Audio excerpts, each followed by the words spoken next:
Конкурс профессионального мастерства специалистов Сибайского МУЭС «Башинформсвязь» проводится уже в третий раз, и в большей степени он преследует несколько целей. Это оценка подготовки рабочих, совершенствование их знаний и навыков, а также демонстрация современных технологий. У нас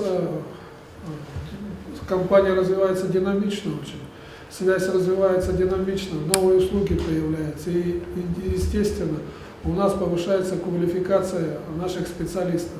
И для того, чтобы, как уже было отмечено, все-таки совершенствовать, учиться, повышать свои навыки, и проводим этот конкурс. Показывать свое мастерство на сей раз вызвались операторы абонентского отдела, кабельщики-спайщики и электромонтеры. Комиссия оценивала работу конкурсантов по нескольким критериям: соблюдение правил охраны труда, технологии и качества монтажа, эстетика выполнения работ и время.